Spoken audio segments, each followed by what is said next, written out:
له ومن يضلله فلا هادي له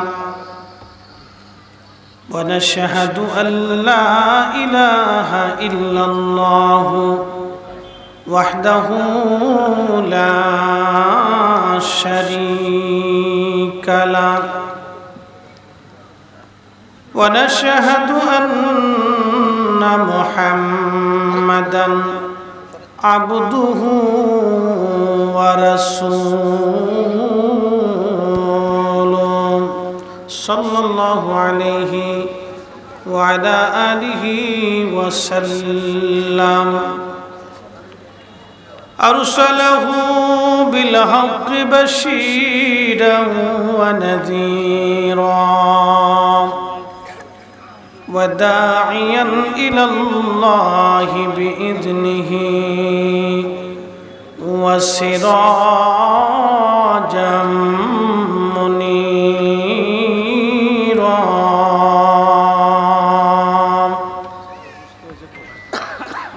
أما بعد فقد قال الله تعالى في كلامه المجيد ولتكن منكم أمة يدعون إلى الخير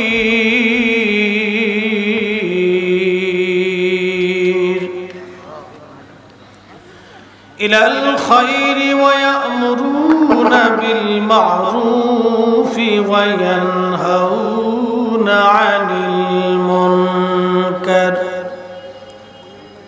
أولئك هم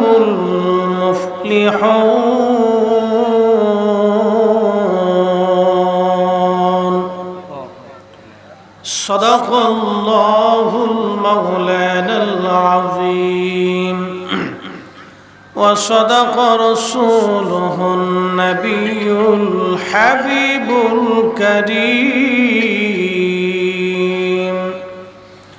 في شان حبيبه ومحبوبه إن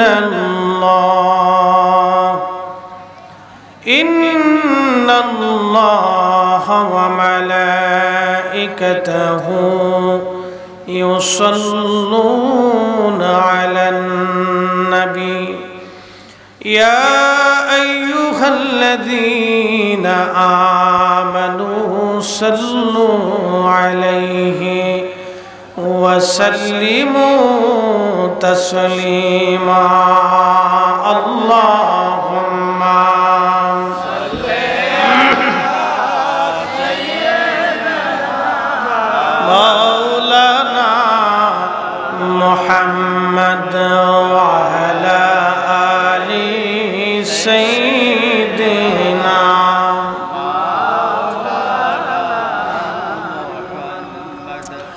যখন তোমার ডাক পড়িবে বাড়ি ঘর সারিতে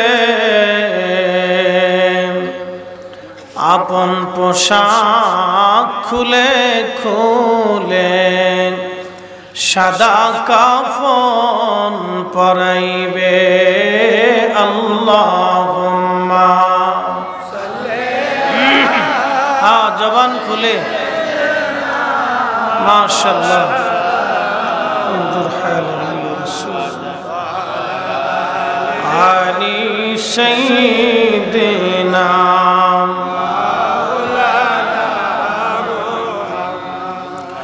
উড়ে যাও রে মাহফিলের হাওয়া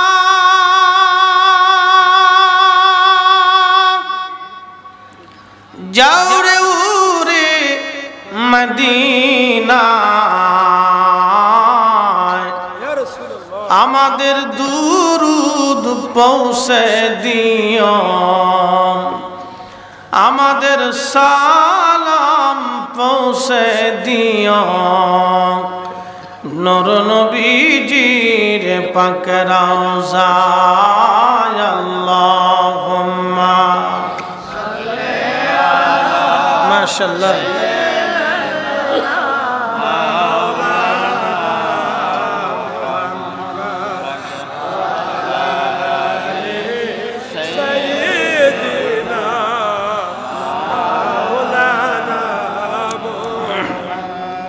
লা ইলাহা জোরে লা ইলাহা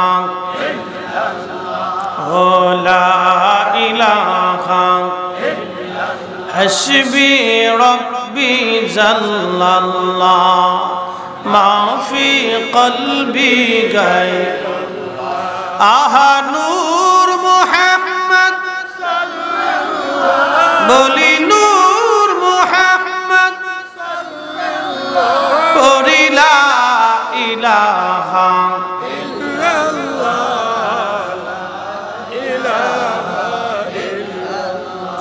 জোরে লা ইলাহা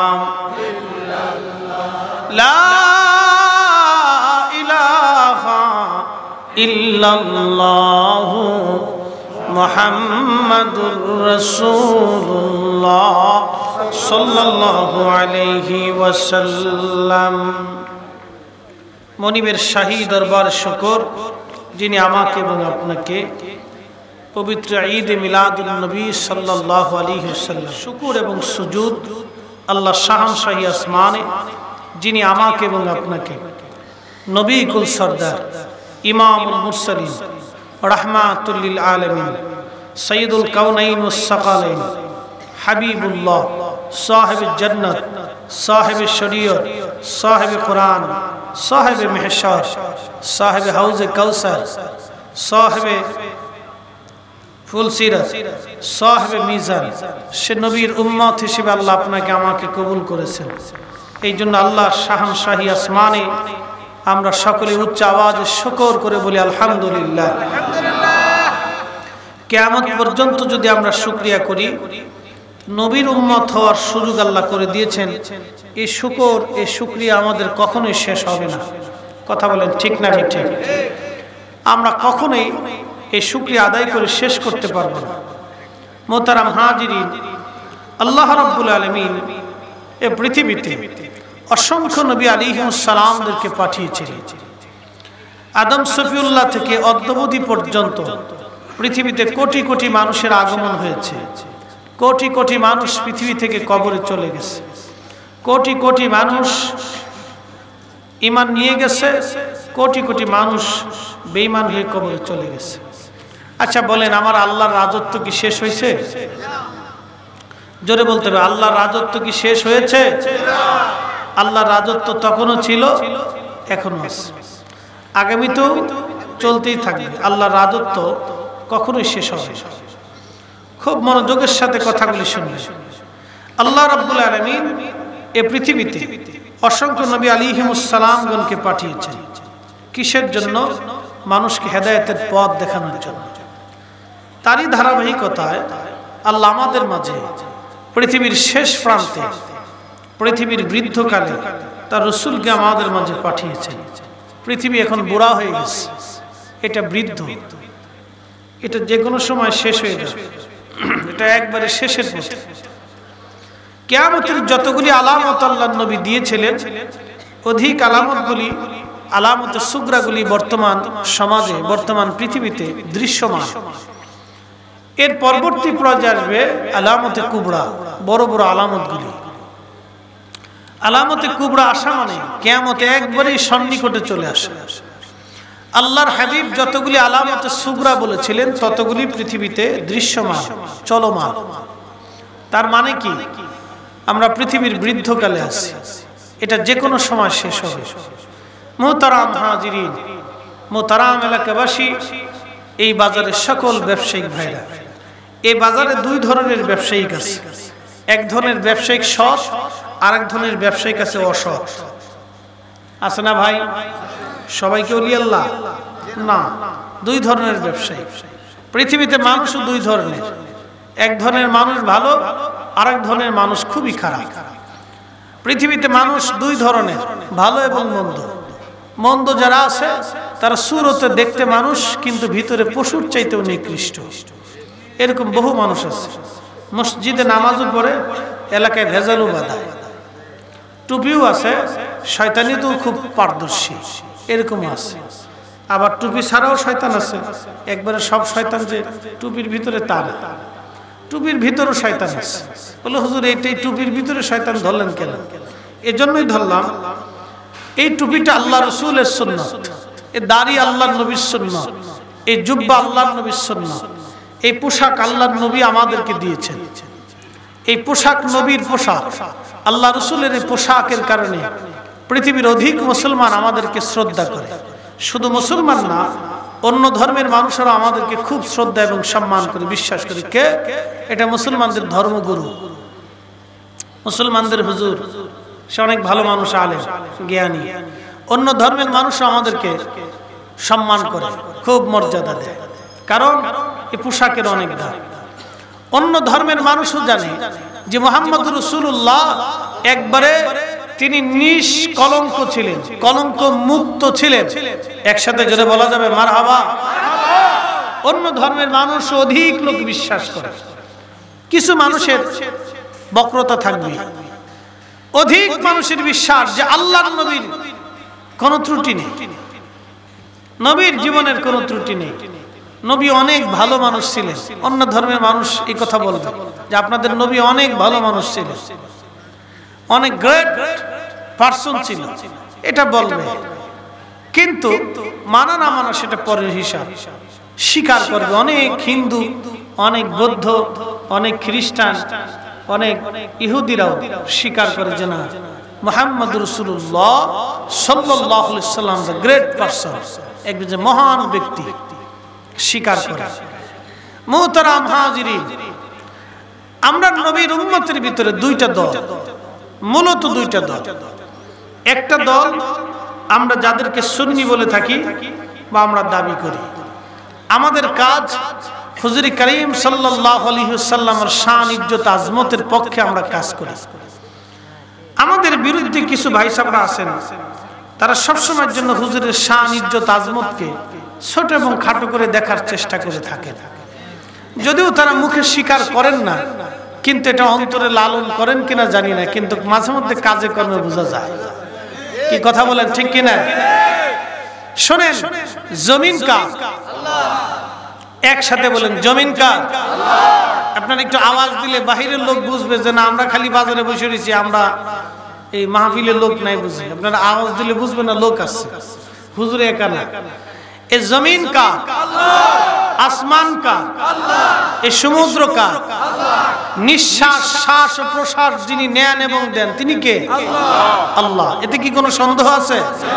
পৃথিবীর সমস্ত মানব জাতিও যদি চেষ্টা করে আল্লাহর দেওয়া একটা চোখের মতো চোখ বানিয়ে দিতে পারবে?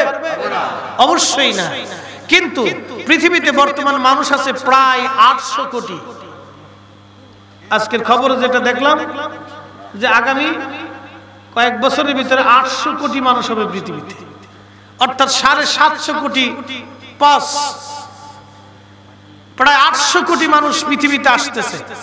এই 800 কোটি মানুষের চোখ আছে 1600 কোটি। 1600 কোটি চোখ আল্লাহ দিলেন। 1600 কোটি চোখ দিয়ে আল্লাহ এই পৃথিবীর সৌন্দর্য দেখার সুযোগ করে দিলেন। একটা দিনের জন্য আল্লাহ বলেন নাই আরে আমি 1600 কোটি চোখ দিয়েছি, তোমরা এই চোখের বিল আমাকে পরিশোধ করবে। আল্লাহ একটাই বলেছে, লা ইন শাকারতুম লাযীদান্নাকুম, আমার শুকর করো, কুফর করিও না। ওয়াশকুরুলি, আমার শুকর করো, ওয়ালা তাকফুরুন, না শুকরিয়া করিও না। কিন্তু আমরা মানুষ চোখের এই আল্লাহর দেওয়া একটা নিয়ামত, এটা আমরা স্বীকার করি। বলে হুজুর আমাদের দেশে অনেক বক্তাদেরকে মানুষ মনে করে, বলে এটা দ্বীনের বড় নিয়ামত এই বক্তা, ইসলামের অনেক বড় নিয়ামত এই বক্তা, ইসলামের বিরাট বড় নিয়ামত এই হুজুর, এই আলেম অনেক বড় নিয়ামত। অনেকে বলে কত বড় হুজুর জানেন? অনেক বড় হুজুর। আচ্ছা আপনাদেরকে প্রশ্ন করি, জবাব দিবেন তো, হুজুর কত বড় হলে নবীর পেশাবের সমান হয়? জবাব দিবেন কিয়ামত পর্যন্ত টাইম। হুজুর কত বড় হলে আল্লাহর নবীর প্রসাব মোবারকের সমান হয় বলবেন? আহা, বলে কে বলেছে? অনেক বড় হুজুর বলেছে। নবীর রওজাকে রওজা বলা যাবে না, নবীর রওজা কবর, এই রওজা বলা যাবে না। চাঁপাইনবাবগঞ্জের এক চাপাবাজ তো বলেই ফেললো রওজা বলাটাই হারাম। আহা, এর উম্মত বলে কে বলেছে? বলে অনেক বড় শায়েখ বলেছে। শায়েখ কত বড় হলে নবীর প্রস্রাব মোবারকের সমান হয় বলেন তো? কে বলেছে? বলে বড় শায়েখ বলেছে।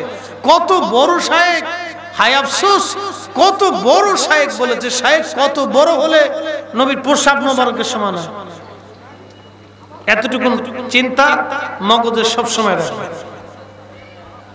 এতটুকু চিন্তা মগজে সবসময় রাখবেন।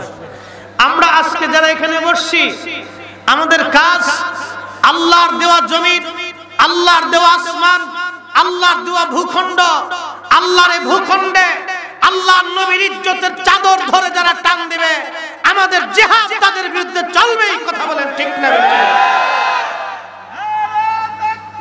আল্লাহু আকবার, ইয়া রাসূলুল্লাহ, জিন্দাবাদ জিন্দাবাদ, পুরো জিন্দাবাদ জিন্দাবাদ, কষ্ট হচ্ছে আপনাদের? কথা বোঝা যায়? বুঝে যায়? প্রিয় মুহতারাম, মাইকের আওয়াজ যত দূর পর্যন্ত যায় খুব মনোযোগের সাথে শুনবেন। আমি কোরআন শরীফ থেকে আজকে কয়েকটা আয়াতের অনুবাদ এবং তাফসীর আপনাদের সামনে উপস্থাপন করব। সূরা আল ইমরানের 104 নম্বর আয়াত থেকে আমি আপনাদের সামনে এই আলোচনা উপস্থাপন করব। কোরআন শরীফে আমার আল্লাহ বলেন, ওয়ালতাকুম মিনকুম উম্মাতুন ইয়াদউনা ইলাল খায়রি ওয়া ইয়ামুরুনা বিল মা'রুফি ওয়া ইয়ানহাউনা আনিল মুনকার। ওয়ালতাকুম মিনকুম উম্মাতুন ইয়াদউন, তোমাদের ভিতরে এমন একটা দল থাকা উচিত যে দলের মানুষেরা তোমাদেরকে ভালো কাজের দিকে দাওয়াত করবে এবং খারাপ কাজ থেকে মুসলমানদেরকে ফিরিয়ে রাখবে। তোমাদের মধ্যে এমন একটা দল হওয়া উচিত। আল্লাহ বলেন, ওয়ালতাকুম মিনকুম উম্মাতুন ইয়াদউন, এই উম্মতের ভিতরে এমন কিছু ব্যক্তি হওয়া উচিত যারা মানুষদেরকে ভালো কাজের দিকে ইনভাইট করবে, খারাপ কাজ থেকে ফিরিয়ে রাখবে। প্রশ্ন রাখবেন, কে মানুষদেরকে ভালো কাজের দিকে দাওয়াত দিবে?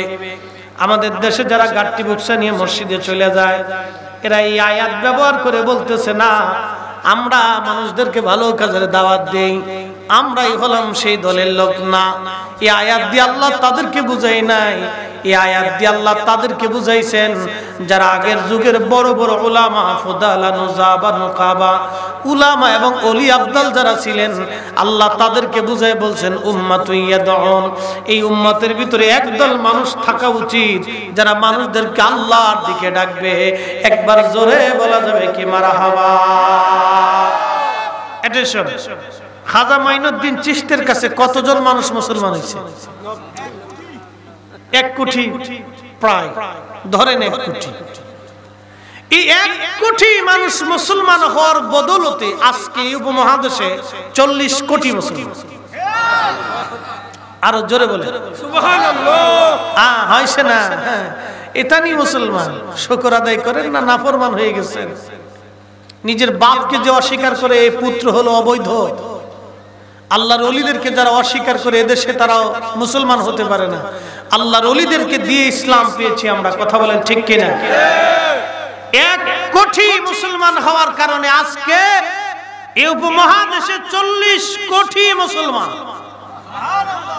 40 কোটি। শাহজালাল ইয়ামানি মুজাররিদি খাজার পরে আসছে, খাজা আগে আসছে, খাজার পরে শাহজালাল ইয়ামানি মুজাররিদি। খাজা আগে আসছে, খাজার পরে হচ্ছে শাহজালাল, নিজামউদ্দিন আউলিয়া, কুতুবউদ্দিন কাকি, দাতা গঞ্জ বক্স তারও আগে। খাজার পরে সব আসছে, খাজা আগে আসছে।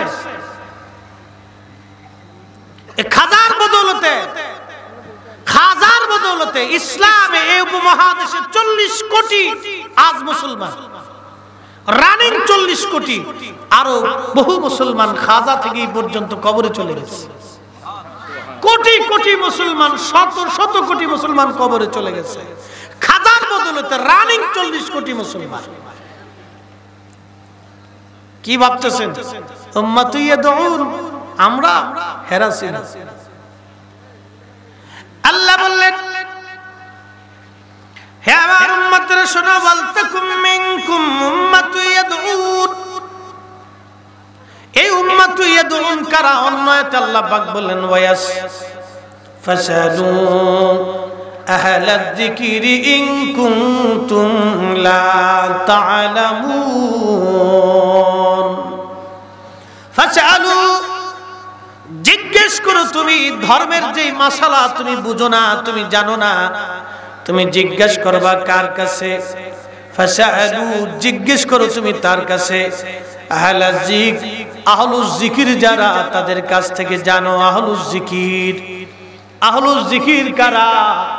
আহলুজ যিকির আমরা হতে পারি নাই, বড় বড় উলামা ফুদালা যারা ছিলেন তারা আহলুজ যিকির। আহলুজ যিকির কারা? তার একজন আহলুজ যিকিরের জীবন আপনাদের সামনে তুলে ধরি। তার নাম ইমাম আহমদ ইবনে হাম্বল রাহিমাহুল্লাহ, যিনি 4 আলেমের এক আলেম, 4 জন মুস্তাহিদের একজন মুস্তাহিদ, 4 জন ফকির একজন ফকিহ, 4 মাযহাবের এক মাযহাবের ইমাম। ইমাম আহমদ ইবনে হাম্বল কত বড় ফকিহ, কত বড় আলেম, কত বড় আহলুজ যিকির ছিলেন একটু শুনেন। উনি গেছেন একজন আত্মীয়ের বাড়ি বেড়াইতে, যে খাবার আনা হলো দামি দামি খাবার। জিজ্ঞেস করলেন তোমার বাড়িতে আমি মেহমান আসছি, আমার জন্য খাবার আনছো, খাবারগুলি কোথা থেকে তুমি এনেছো বলো। তখন ওই আত্মীয় বললেন হুজুর আপনার জন্য খাবার আমি আনছি, খলিফার রাজ দরবার থেকে আমার জন্য কিছু হাদিয়া দেওয়া হয়েছিল, এই হাদিয়ার থেকে আপনার জন্য খাবার আমি আপনার সামনে পেশ করেছি। ইমাম আহমদ ইবনে হাম্বল বললেন না, খলিফার দরবার থেকে যে খাবার আসছে এই খাবার আমি খাবো না, কারণ এই খাবারের ভিতরে অনেক মানুষের রক্ত এবং চোখের পানি লেগে আছে। বুঝেন তো জাহিদ কাকে বলে? জাহিদ এরা জুহুদ করেছে, নিজের নফসের সাথে জিহাদ করেছে। এরা কত বড় আলিম, খাবার আনছে কোথা থেকে? বলে খলিফার দরবার থেকে। বলে খলিফার দরবারের খাবারের ভিতরে বহু মানুষের চোখের পানি আর রক্ত লেগে আছে, এই খাবার আমি খাবো না। তিনি আহলুজ যিকির, এরা ছিল আহলুজ যিকির। ফাসালু তোমরা জিজ্ঞেস করো আহলুজ যিকির, আহলাজ যিকরি ইন কুনতুম লা তা'লামুন। তুমি যেটা জানো না, তুমি যেটা বুঝো না, তুমি আহলুজ যিকিরদের কাছ থেকে জেনে নাও, বুঝে নাও। এজন্য আমাদেরকে মাযহাব ফলো করতে হবে। যারা বলে মাযহাব মানা শিরক, ওরাই হলো ইসলামের দুশমন, ওরাই দ্বীনের দুশমন। কথা বলেন ঠিক না বেঠিক? ওরা আল্লাহর কালামের দুশমন। ভাই ওরা ঠিক না হয় কালামুল্লাহ ঠিক? বলেন এই কোরআনে মাঝে মধ্যে ভুল আছে নাকি? বলেন সন্দেহ টন্দেহ আছে? তো আহলুজ যিকিরদের কাছে যাইতে বলছে কে? আল্লাহ। হ্যাঁ জোরে বলেন, আরো জোরে বলেন। ওরা বলে যাওয়া যাবে না। আল্লাহ বললেন যাও জিজ্ঞেস করো, তাদের দর্শে বসো, তাদের কাছ থেকে জানো। আহলুজ যিকির খাজা আজমেরি, আহলুজ যিকির হযরতে গাউসে পাক মহিউদ্দিন আব্দুল কাদের জিলানী, গাউসে হযরতে বাহাউদ্দিন নকশবন্দ বুখারী, মুজাদ্দিদ আল ফসানি সেরহিন্দি, শাহজালাল ইয়ামানি মুজাররদি, এরা ছিল আহলুজ যিকির। এরা শুধু আহলুজ যিকির, আহলুজ যিকির। এরা এক মুহূর্তে বসে হাবিবে কিবরিয়ার সাথে কানেকশন লাগিয়ে দিয়েছে। একসাথে জোরে বলা যাবে না আল্লাহু আকবার? আল্লাহ বলেন আহলুজ যিকিরদের কাছে যাও, ধর্মের যে বিষয় জানো না তাদের কাছ থেকে জেনে নাও। উম্মতকে এখান থেকে সরানোর বহু চেষ্টা চলতেছে, শুধু বেদাতের ফতোয়া আর শিরকের ফতোয়া। এরা মনে করে যে আগের যুগের আলেমরা বুঝি বেদাত বুঝতো না। বুঝছেন নি? বেদাতের এক অপব্যাখ্যা বাংলাদেশে সারা দেশেই চলে। কুল্লু বেদাতিন দলালা, দেখেন খুব সুন্দর ওয়াজ করে শুনে, কুল্লু বেদাতিন দলালা। আল্লাহর নবী বলছেন সব বেদাতি গুমরাহি, সব বেদাতি গুমরাহি। নবীজি মিলাদ করে নাই, সাহাবীরা মিলাদ করে নাই, সাহাবীরা কিয়াম করে নাই, আমরাও করব না। নবীও করে নাই, আমরাও করব না। সাহাবীরা করে নাই, আমরাও করব না। কি সুন্দর যুক্তি দেই ভাই। এই গাট্টি মুখসা নিয়া মসজিদে ঘুমাইয়া আগে মুইতা ফাই দেয়া।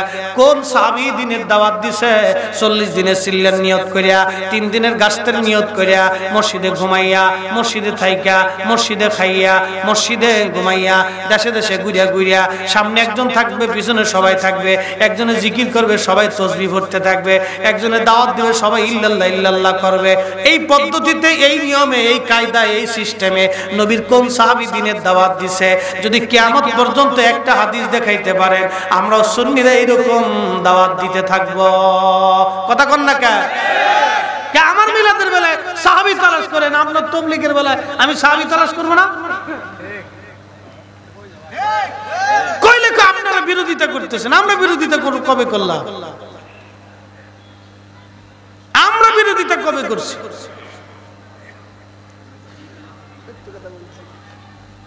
আপনি দেন আমার মিলাদের বেলায় সাহাবী তালাশ করেন, আপনার দাওয়াতের বেলায়, তাবলীগের বেলায় আমি সাহাবী খুঁজবো না? হায় সর্বনাশ, আপনার বেলায় তো সাহাবী তালাশ করতে হবে আমাকে। আপনি দেন, সাহাবীটা দেন। এই সিস্টেমে, এই পদ্ধতিতে নবীর কোন সাহাবীরা মসজিদ বানাইছে? হযরত বেলাল কবে মসজিদের ভিতরে দাঁড়ায় আযান দিছে? আপনি দেন তো।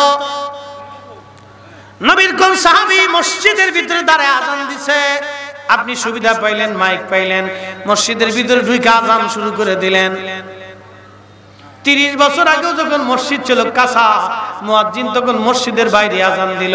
এখন মসজিদ হইল পাকা, মাইক পাইয়া, সুবিধা পাইয়া মসজিদের ভিতর ঢুকে গেলেন। আপনি এই বেদাত চোখে দেখলেন না। আমার নবীর দুরুদের বেলায় গেলে খালি বেদাতের চশমা। কারণ বোঝা গেল দুশ্মনী নবীর ইজ্জতের সাথে। কথা বলেন ঠিক কিনা?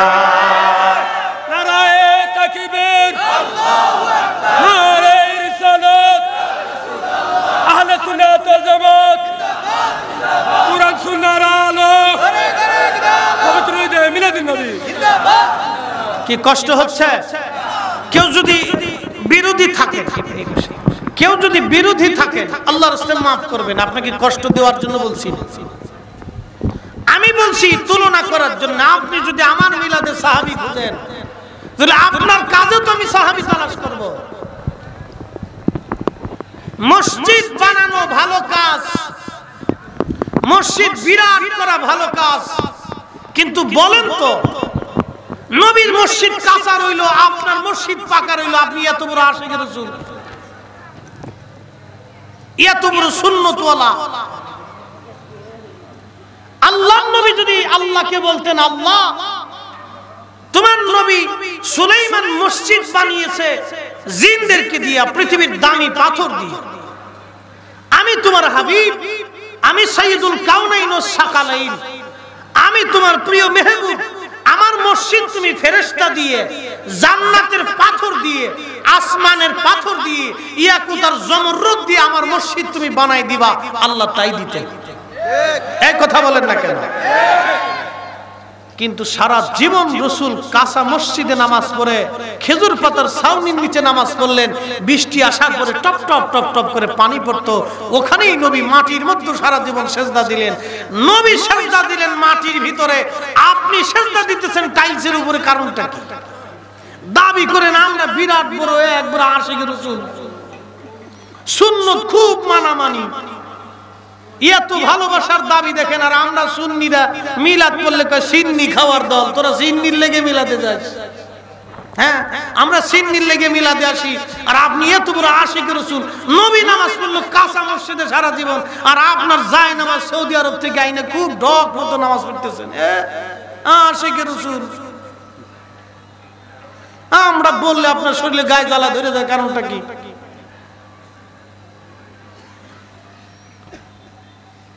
সাহাবীরা সারা জীবন ওই মসজিদে নামাজ পড়ে গেল। যে সাহাবীরা কলিজা কেটে রাসূলের কদমে দিয়ে দিছে, বাচ্চা কাচ্চা ফেলে দিয়ে জিহাদের ময়দানে জীবন দিয়ে দিছে, নবী যদি বলতেন সাহাবীরা পৃথিবীর দামি পাথর এনে তোমরা সেই কি বলে কিসরা এবং রোম সাম্রাজ্যের প্রাসাদ ভেঙে এনে আমার মসজিদ তোমরা প্রাসাদ বানাবা, সাহাবীরা কলিজা কেটে হলো রোম আর পারস্যদের সেই বিরাট বড় প্রাসাদ ভেঙে এনে যুদ্ধে বিজয় করে কলিজা কেটে হলো নবীর মসজিদ বানাই দিত সাহাবায়ে کرام। সাহাবায়ে کرامের এই ঈমান ছিল, সাহাবায়ে کرام এই ভালোবাসা ছিল। নবীর মসজিদ সারা জীবন কাঁচা রইল, আপনার মসজিদ পাকা, আপনি টাইলস বিছাই দিলেন, তারপরও আবার খুব সৌদি আরব থেকে বিরাট সুন্দর যায় নামাজ এনে একবারে সামনের কাতারে পাইতে দিয়ে মুতল্লি সাহেব বসে থাকে, বিরাট বড় আমির সাহেব, বিরাট বড় আমির সাহেব একবারে সামনের কাতারে যায় নামাজ বিছাই দিয়ে বসে দিচ্ছে আমির সাহেব। আল্লাহর নবী হুজুরে কারীম সাল্লাল্লাহু আলাইহি সাল্লাম এত বড় নবী ছিলেন, তিনি আসমান জগতে, হায় আফসোস, আসমান জগতে চাইলে আল্লাহর বেহেশত থেকে খাবার আসতো, নবীর বাড়ি 3 দিন 4 দিন পর্যন্ত খাবার ছিল না। আপনি এত বড় আমির সাহেব, আপনি 6 পদের তরকারি দিয়ে খাইয়ে একবারে খুব পেটটার মুঠা বানায় ঘুমিয়ে একবারে নাক ডেকে অস্থির করে দিচ্ছেন, একবারে বিরাট নাম দিচ্ছেন আশিকে রাসূল।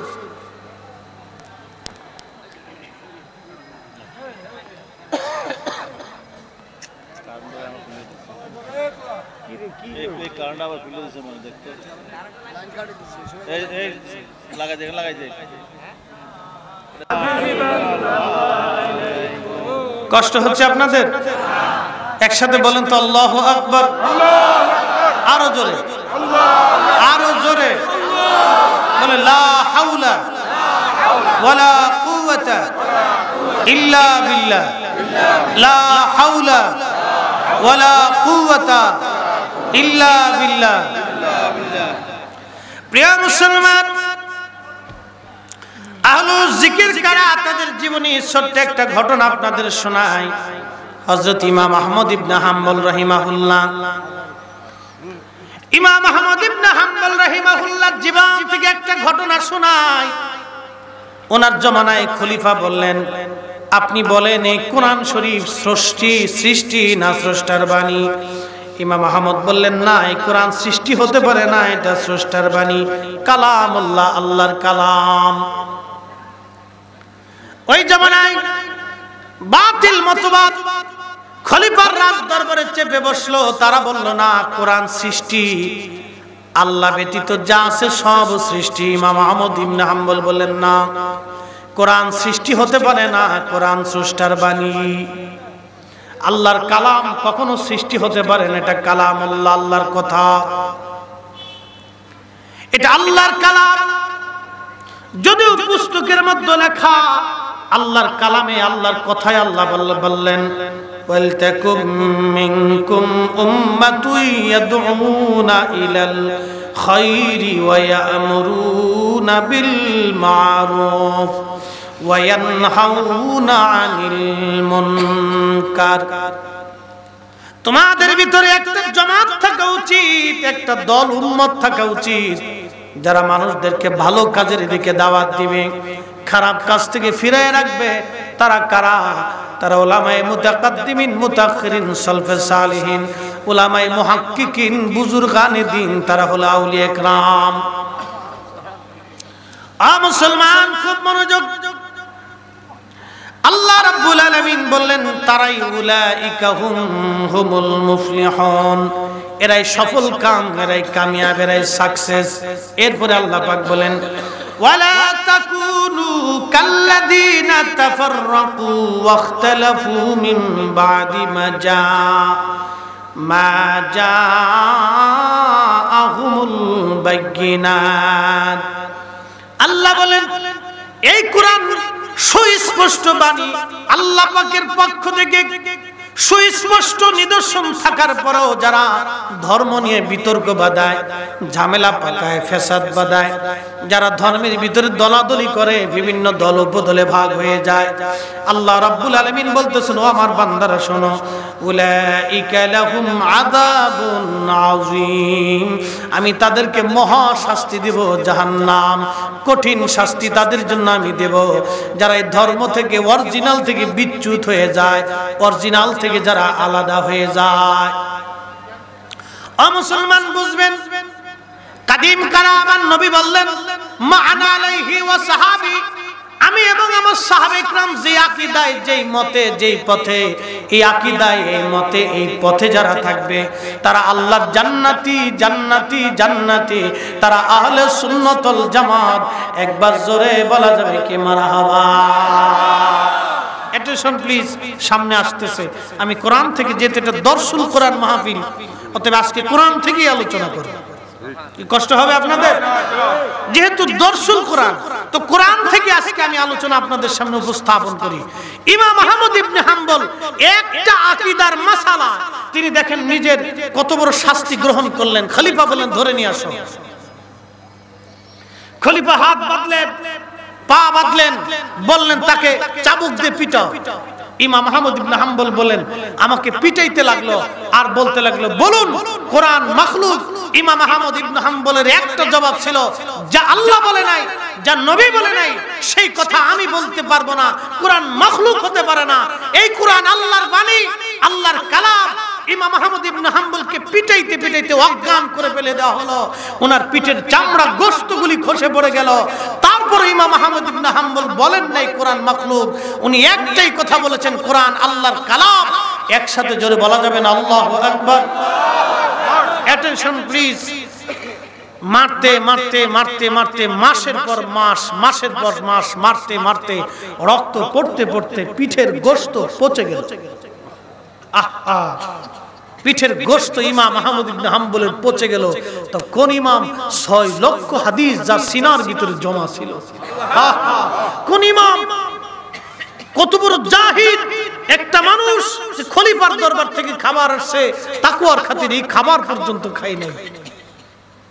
কত বড় জাহিদ, কত বড় আবিদ। হায় আফসোস, ইমাম আহমদ ইবনে হাম্বল একটা আকীদার মাসালা, ঈমানের মাসালায় তিনি নিজেকে পদস্খলিত করেন। আর আমরা বলে কে বলেছে? বলে বিরাট বড় শায়েখ বলেছে। শায়েখ কত বড় হলে নবীর পেশাবের সমান হয়? হ্যাঁ,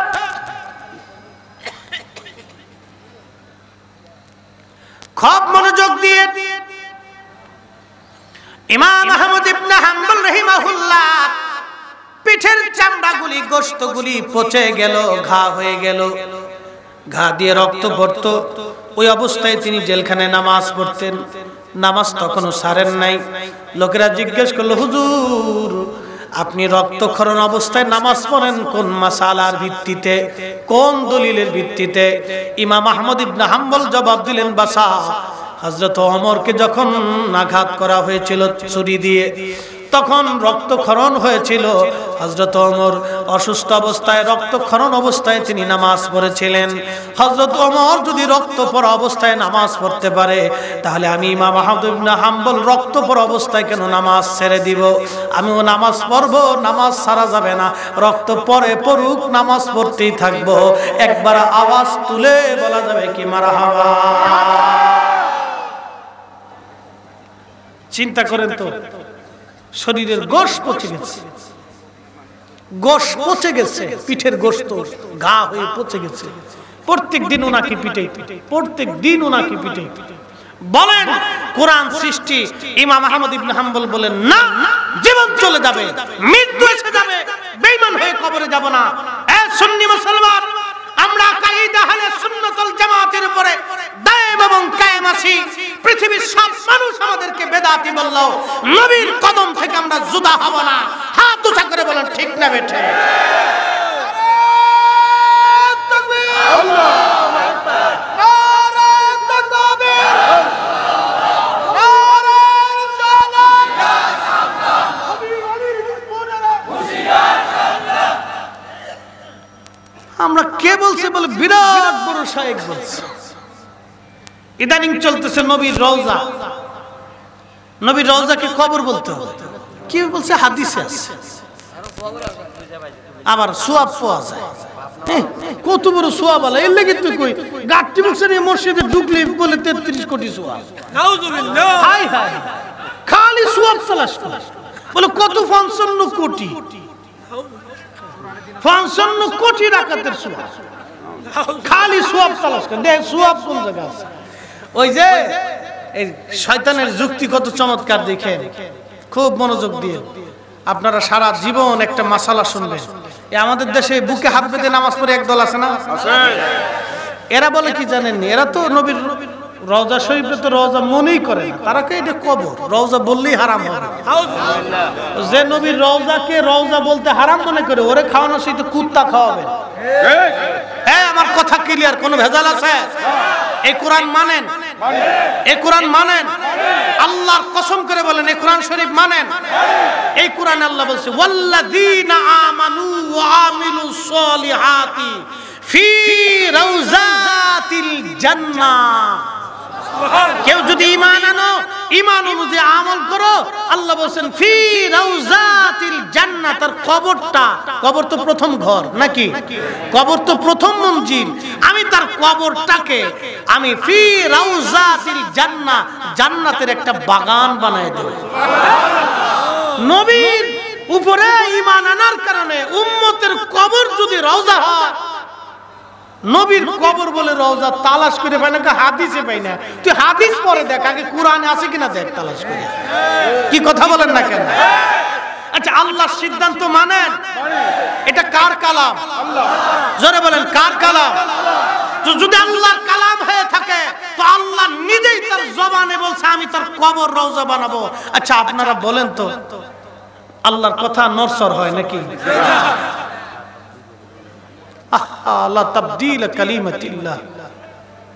আল্লাহর কালাম তো কখনোই পরিবর্তন সংযোজন বিয়োজন কিচ্ছু হবে না। রওজা খুঁজে পায় না, সওয়াব তালাশ করে, খালি করে সওয়াব।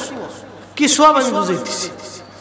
একদিন আমার কানাইপুর, আমার ফরিদপুরে দাঁড়ায় ঋষি কুরবানির আগে ফুট করে একজন মোটরসাইকেল নিয়ে আমাকে একটা লিফলেট দিল। তো লিফলেটের মধ্যে লেখা নবীজি রওজা শরীফ হজ আদায় করার পরে নবীজি রওজা শরীফ জিয়ারত করার নিয়ত করা হারাম। নাউযুবিল্লাহ। যুক্তি হিসেবে, কেননা আল্লাহর নবী বলছেন তোমরা 3 মসজিদ ব্যতীত অন্য কোন মসজিদে সওয়াবের নিয়ত করে যাবে না। মসজিদুল হারাম, মসজিদে আকসা, মসজিদে নববী। দেখেন যুক্তি কি। মসজিদে আকসায় 1 রাকাত নামাজ পড়লে 25,000 রাকাতের সওয়াব হয়, মসজিদে নববীতে 1 রাকাত নামাজ পড়লে 50,000 রাকাতের সওয়াব হয়, আর মসজিদে হারামে 1 রাকাত নামাজ পড়লে 1 লক্ষ রাকাতের সওয়াব হয়। জোরে বলেন সুবহানাল্লাহ। হাদিস সত্য, বুখারীর হাদিস।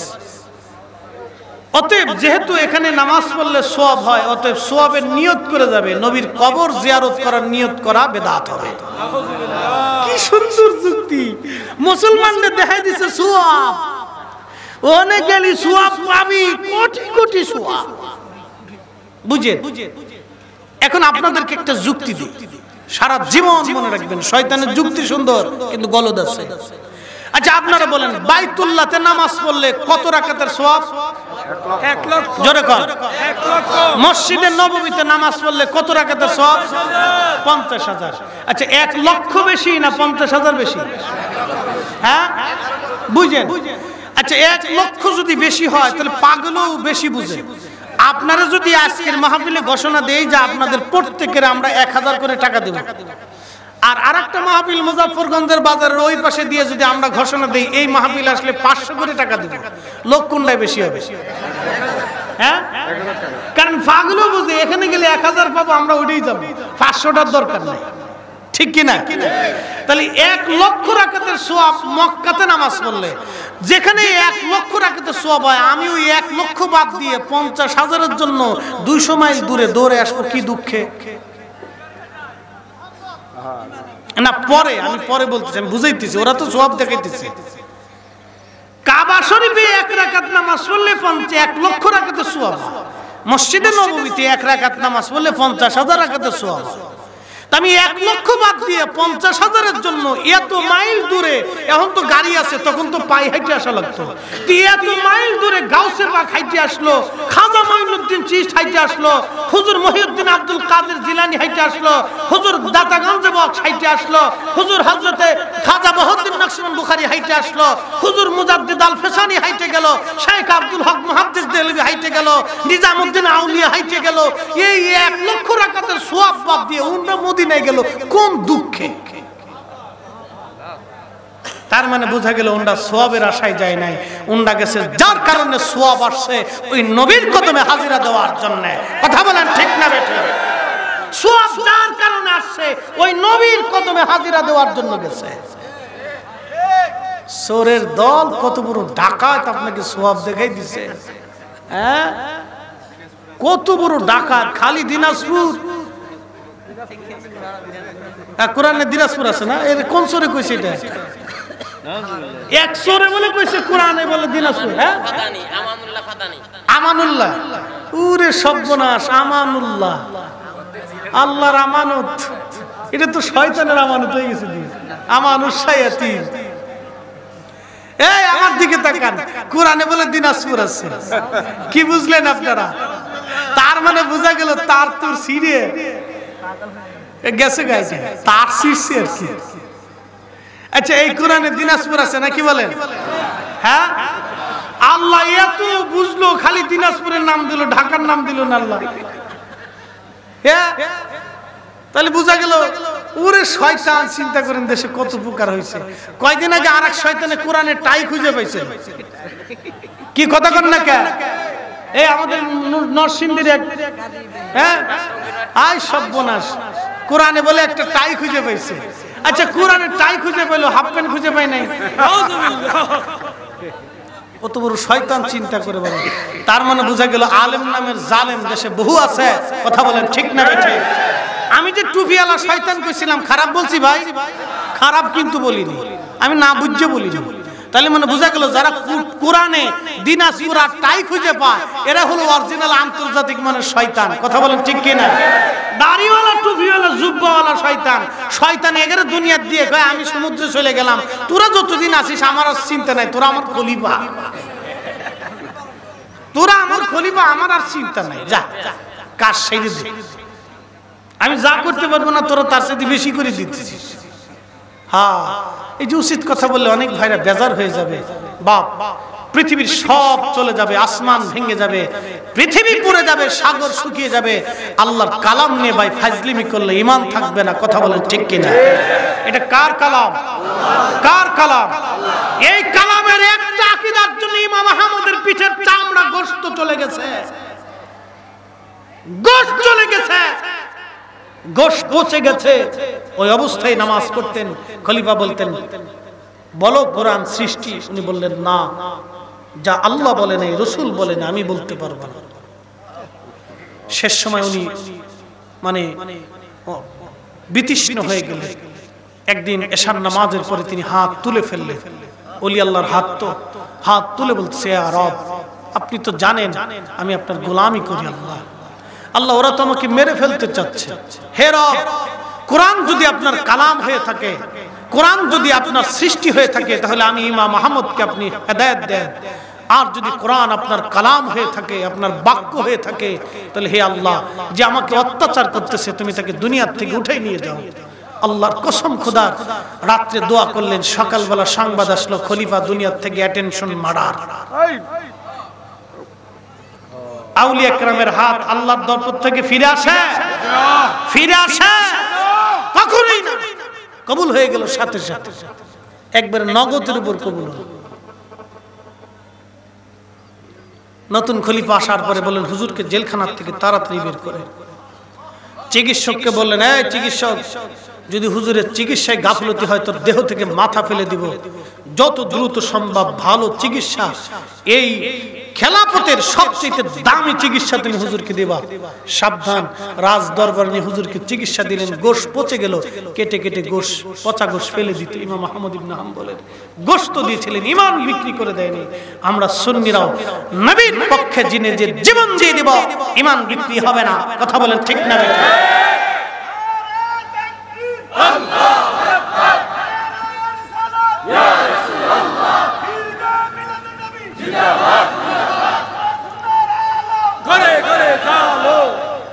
কষ্ট হচ্ছে, চলবে, একসাথে আবার বলেন তো আল্লাহু আকবার,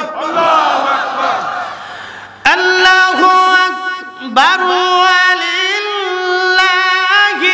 হামদু, বিসমিল্লাহির রাহমানির রাহিম।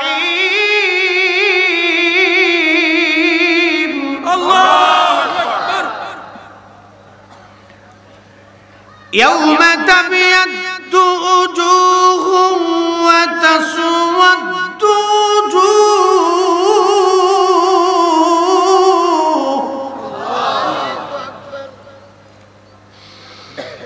فأما الذين اسودت وجوههم أكفرتم بعد إيمانكم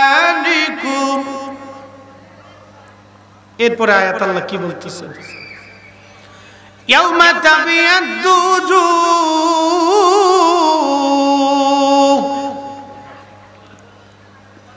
আল্লাহ বলেন ময়দানে হাসরে একদল মানুষের চেহারা দেখা যাবে উজ্জ্বল দেখলে বোঝা যাবে তারা আল্লাহর জান্নাতি জান্নাতি জান্নাতি এরা কারা আজ থেকে 1400 বছর আগে রাইসুল মুফাসসিরিন ইবনে আব্বাস রাদিয়াল্লাহু আনহুমা শুধু আমার বক্তব্য না পৃথিবীর সব তাফসীরের কিতাবের মধ্যে লেখা হযরত ইবনে আব্বাস বলেন অহুম আহলুস সুন্নাতি ওয়াল জামাত তারা অন্য কোন দল না তারা আহলে সুন্নাত ওয়াল জামাত আকীদার কারণে ঈমানের কারণে কিয়ামতের ময়দানে আল্লাহর আরশে আজিমের নিচে নূরের মিম্বরে নূরের চেহারা নিয়ে তারা বসে থাকবে একবার জোরে বলা যাবে কি মারহাবা পরিবর্তন হবে এই কালাম পরিবর্তন হবে আহলে সুন্নাত ওয়াল জামাত জান্নাতে যাবে এটা কি আমরার কথা না মালিকের কথা মালিকের কথা বেহেশত কার আল্লাহ দিবেন কাকে আমাদেরকে কিন্তু কাকে দিবেন আহলে সুন্নাত ওয়াল জামাতের আকীদা যারা থাকবে আল্লাহ বলতেছেন মাহশরের মাঠে তাদের চেহারা উজ্জ্বল হয়ে থাকবে একসাথে জোরে বলা যাবে সুবহানাল্লাহ এই সিদ্ধান্ত আমাদের না আল্লাহর এবার বাকি সিদ্ধান্ত আপনার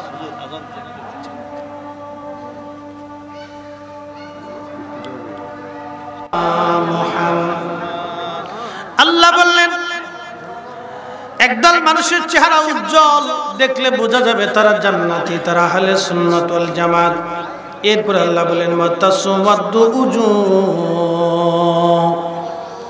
আর একদল মানুষের চেহারা থাকবে মলিন দেখলে বোঝা যাবে তারা জাহান্নামী জাহান্নামী মলিন চেহারা নিয়ে তারা বসে থাকবে এরা কারা হযরত ইবনে আব্বাস রাদিয়াল্লাহু আনহুমা 1450 বছর আগে বলেন ওহুম আহলুল বিদআত তারা বিদআতি দল বিদআতি বিদআতি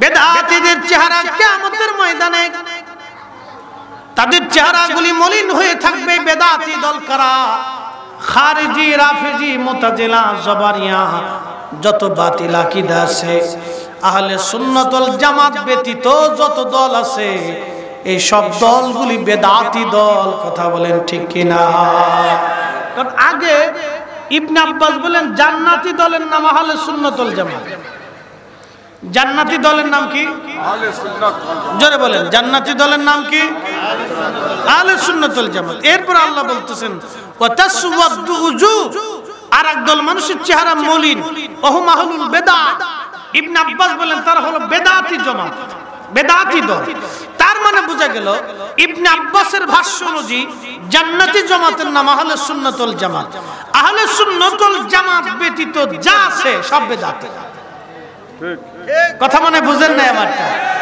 আহলে সুন্নাত ওয়াল জামাত ব্যতীত যা আছে সব কি বেদাতি জোরে বলেন সব কি বেদাতি তাহলে এই বেদাতি হলো আকীদাগত বেদাতি হেরা বানাইছে আমরা মিলাদ করি আমরা বেদাতি নামাজের পরে দোয়া করি আমরা বেদাতি বড়াতে আমরা রাত্রি যাপন ইবাদত করি বেদাতি আমরা বেদাতি বানাইছে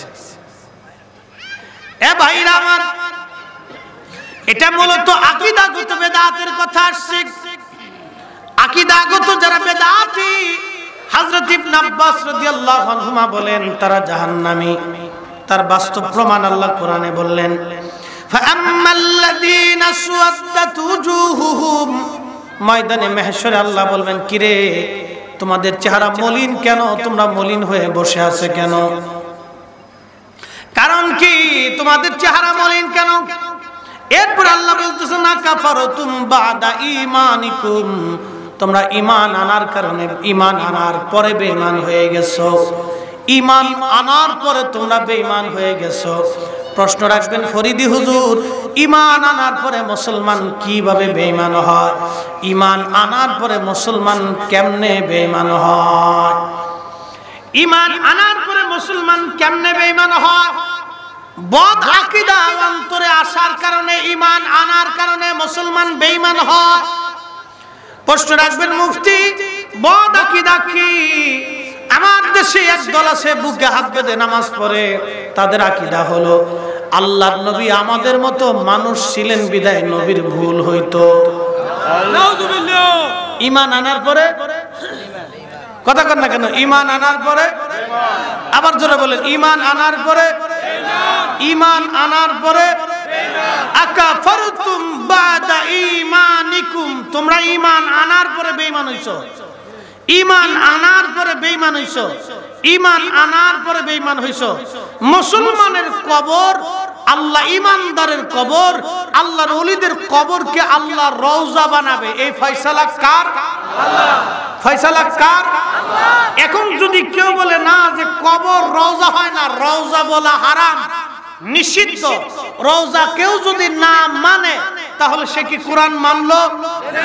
আল্লাহর ফয়সালা মানলো? ঈমান আনার পরে জোরে বলেন, ঈমান আনার পরে বেঈমান।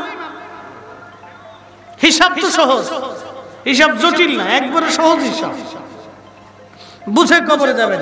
হিসাব একবারে সহজ, জটিল কোনো হিসাব না, সহজ হিসাব বলতেছি আপনাদের সামনে, সহজ হিসাব বলতেছি। ঈমান আনার পরে বেঈমান, ঈমান আনার পরে বেঈমান।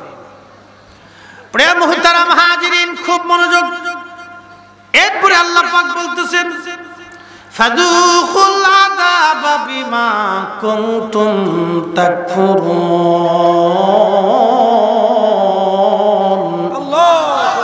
ফাযুকুল আযাবা বিমা কুনতুম তাকফুরুন, এই বেঈমানির কারণে তোমরা জাহান্নামে চলে যাও। আমি আল্লাহর দরজায় তোমাদের কোনো জায়গা নাই, তোমরা জাহান্নামে চলে যাও। তোমরা এই বেঈমানির কারণে, কুফরি করার কারণে তোমরা জাহান্নামে চলে যাও, জাহান্নামে চলে যাও, জাহান্নামে চলে যাও, জাহান্নামে চলে যাও। দেখেন রাফিজিদের, মুতাজিলাদের একটা আকীদা হলো, মুতাজিলারা বলে আল্লাহ খাওয়ায়, আল্লাহ পড়ায়, আল্লাহ ঘুম পড়ায়, আল্লাহ সব কিছু করে, আল্লাহর হুকুমে গাছের পাতা নড়ে না আল্লাহর হুকুম ছাড়া। অতএব আমরা ভালো করলেও আল্লাহ করায়, মন্দ করলেও আল্লাহ করায়, আমরা জেনা করলেও আল্লাহ করায়, চুরি করলেও আল্লাহ করায়, নামাজ পড়াইলেও আল্লাহ করায়। নাউযুবিল্লাহ। কে আজকে পেলেন? কে জোরে কর নাউযুবিল্লাহ। এই দেখেন, এটা হলো ঈমান। আল্লাহ চুরি করায়, তার মানে পরোক্ষভাবে আল্লাহ চোর। এই কথা যদি কেউ বলে ঈমান থাকবে? আল্লাহ বান্দার ভালোটার দায়িত্ব নেয়, খারাপটার দায়িত্ব আল্লাহর হাতে নাই। আল্লাহ বান্দাকে আকল দিয়ে দিছে, কোনটা ভালো কোনটা মন্দ বান্দা চিনে। এটা গু আর এটা খাবার বান্দা জানে। কেউ গু খায় না, কেউ ভালো ওই ভাত আর গু যদি এক পাশে রাখে, মানুষ ভাত ধরে কিন্তু গু ধরে না। তুই গুর জায়গায় আর ভাতের জায়গায় বুঝোস, আর নামাজ আর রোজার বেলা এ কবি যে আল্লাহ চুরি করায়, আল্লাহ খাওয়ায়, আল্লাহ পড়ায়, আল্লাহ চুরি করায়, আল্লাহ নামাজ পড়ায়, সবই আল্লাহ করায়। তো আল্লাহ যদি চুরি করাইতেছে, তাহলে আল্লাহ চুরি করাইতেছে, তাহলে গু খাইস নাকি? কি কথা কর না কেন? তো গু খা।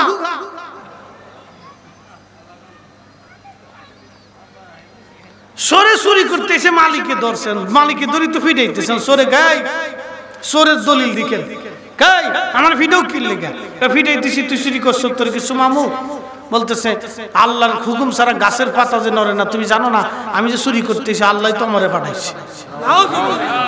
সরের দলিল আছে। কার দলিল আছে? সরির দলিল আর নজদির দলিল এক দলিল। সরের দলিল আর নজদির দলিল এক দলিল, কোনো তফাৎ নাই তো। খুব মনোযোগ দিয়ে মালিক আরো ফিটে দিচ্ছে, এরপরে আবার ভিডিও কিনলে গে তোরে আল্লাহ চুরি করতে পাঠাইছে আর আমার আল্লাহ তোরে গিলাইতে পাঠাইছে।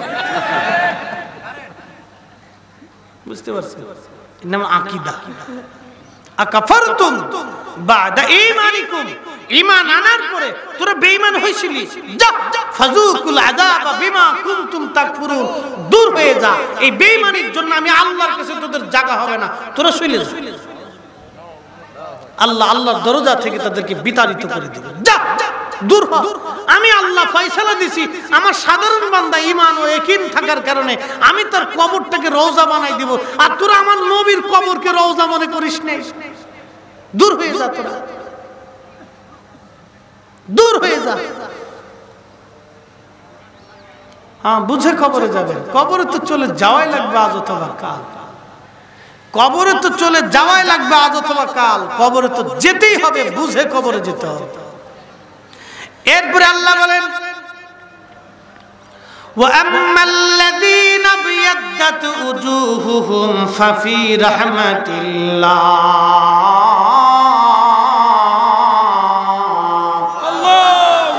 যাদের চেহারা উজ্জ্বল ছিল আহলে সুন্নাত ওয়াল জামাত তারা কোথায় যাবে? আল্লাহ বলেন, وَأَمَّا الَّذِينَ ابْيَضَّتْ وُجُوهُهُمْ فَفِي رَحْمَةِ اللَّهِ তারা আল্লাহর রহমতের দুয়ারের ভিতরে তারা প্রবেশ করলো, আল্লাহ তাদেরকে জান্নাতি জান্নাতি বানায় দিল।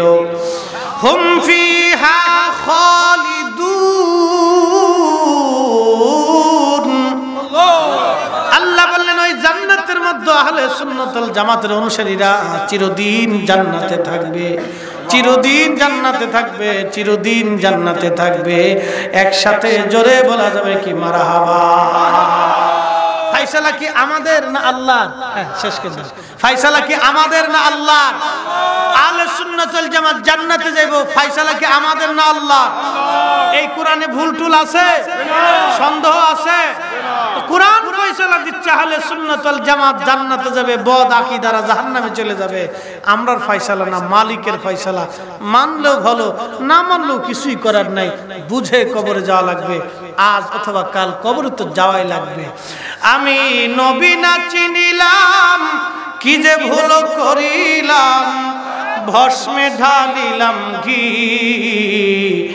মানুষ হইয়া ভবেতে আসিয়া মানুষের করিলাম কি। আসসালামু আলাইকুম ওয়া রাহমাতুল্লাহি ওয়া বারাকাতুহু। মাগফিরাত। এখানে নামাজ হবে, নামাজের পরে আবার বয়ান হবে ইনশাআল্লাহ।